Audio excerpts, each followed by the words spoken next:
What's up, my ninjas? Strident here with another review. This time, that review is Rise of Cobra Flash.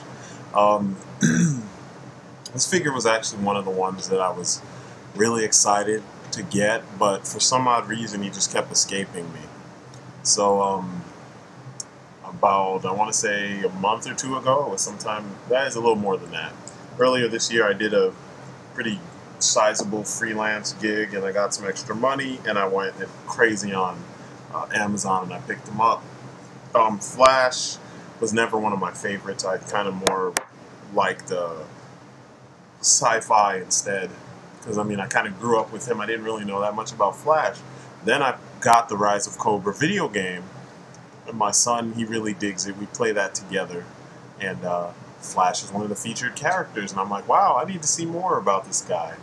Then there was a video here on YouTube. It was a stop motion video where someone used Flash a lot. I'll try and find it, and maybe I'll talk about it in another video. But after seeing him in action in that video, I was like, I have to get one. I like this dude. He'd be perfect for my little Black Ops team.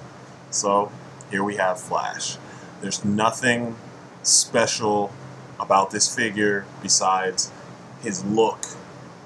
All the gear is reused gear from various, what do they call them, eels, and, you know, some Resolute parts, and, you know, other stuff, but everything works.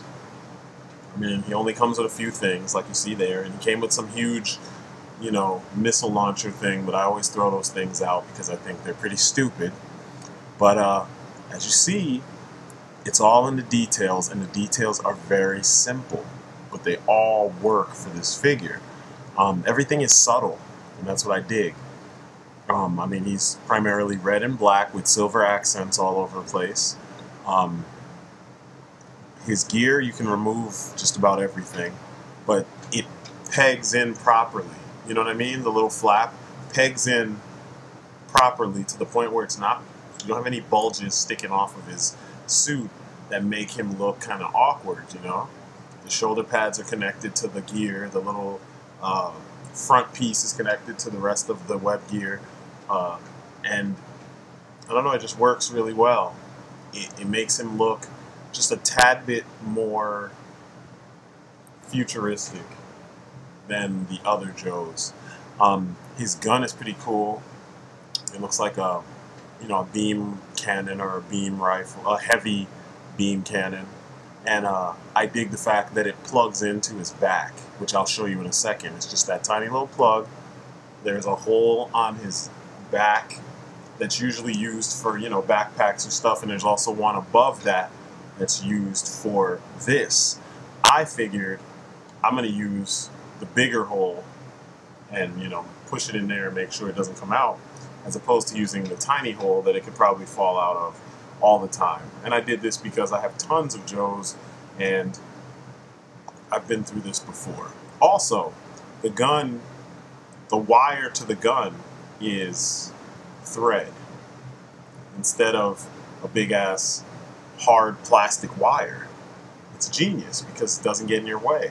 It's thin enough that you can wrap it up and you know, kind of move it out the way a little bit more when you want to pose him, or if you're playing with him and you want him to do stuff, which makes so much sense. I mean, I always wondered why they didn't do it, and I've replaced all the wires I've had with the wire used for beads and stuff, you know, like what do they call it? Craft wires, I think it's what they call it. But overall, this is a very simple figure, nice subtle details, an awesome look to him. And, you know, he fits in perfectly with the rest of your Rise of Cobra collection. So, you know, I would give him an A+. If you see him, pick him up. I don't know what stores you'd be seeing him, but I got him off of Amazon for less than 10 bucks. He is definitely 100% worth it. I am Strident. This is my story, and I am sticking to it. I will talk to you later. Peace, guys.